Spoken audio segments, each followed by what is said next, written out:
All right, this is day 7. You did it. You're watching day 7. I'm celebrating you so much for watching these all. And of course, they're all available. So please do go back and rewatch any that you have missed. But day 7 is really important. So yesterday we talked about creating a lower stimulus environment for our child, for their brain to catch up. That's so, so important. Another thing that I teach with the parents that I work with, that's one-to-one in the group, in my membership, is about this idea of understanding about demands when it comes to our neurodivergent children. Our neurodivergent children are very, very sensitive to being asked things. There's lots of different reasons for that. We talk loads about that. In fact, we're going to talk about it next week in the back to school training in my membership. But I want you to think about this. In the first 20 minutes after your child comes home from school, normally, how many things do you ask them to do? Now, you're not alone. If perhaps you're listening to me, and you probably have had 2 responses. One might have been, you might have smiled and thought, probably quite a lot of things. Or you might have done like, oh no, right? Now, this is not about highlighting something that you're getting wrong, right? You are not alone. If when your child comes in, you're asking them to take their shoes off, hang their coat up, put their bag away, put their lunch on the side, do whatever it is that the next thing that you want them to do, right? That's okay. But we need to understand this is there's only so much flexibility that your child has in their tank.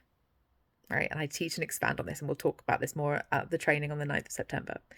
But what happens is when our child comes home from school, they're very depleted because for a lot of our children, they have been masking at school, which means they've been really trying to do the thing that they think is expected of them, which means they've probably taken a lot of their inner resource to do the thing that the teachers asked them to do. And they are asked to do things all day long.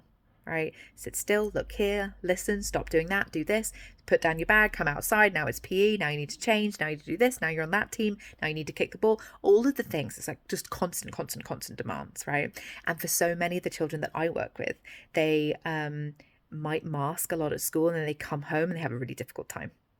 And what happens is, because parents don't know yet, right? That's part of what I'm teaching and helping parents to understand, is that there's only so much flexibility our child can give before they really reach kind of meltdown stage.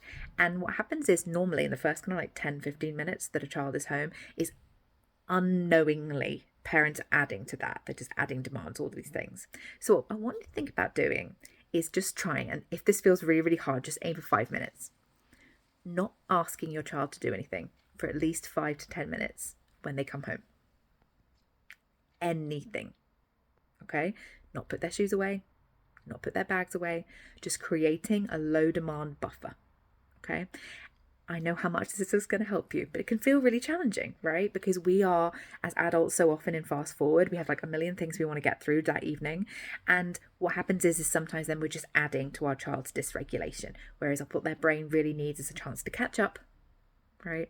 And to decompress, and that's going to really, really help. And there's lots of things that I would love to help you with, and I really hope that you would consider joining my membership, the Neuro Embracing Parents community, because we're going to be talking about so many of these things in terms of really helping our child be more able to get through their evening routine without melting down, without getting upset, right? You don't want that for them, and I know that that's not a nice experience for them either. But we want to start by just thinking about, how many of those demands am I making? How many things am I asking them to do, really? And can I, just for 5-10 minutes, actually create a low demand environment when they come in, just so they can decompress? And we're going to combine that with day 6 tips, which is about creating that quiet space where we're not asking them to do anything. And again, sometimes we can be direct in what we're asking. Sometimes we can be a little covert about it. So I'll give you a couple of examples. So the first thing might be saying something like, hey, can you put your shoes away? Right? And then another one that might be a little bit more hidden as a demand is if we're playing with our child and we kind of want the game to go a particular way, like we do as the adults, right? So if we're playing Uno and we want them to play by the rules, right? That might feel like a demand to our child. So if we're going to do the quiet time and reducing that overstimulation and reducing the demands, if we're playing Uno with our child and they want to make up the rules, let them.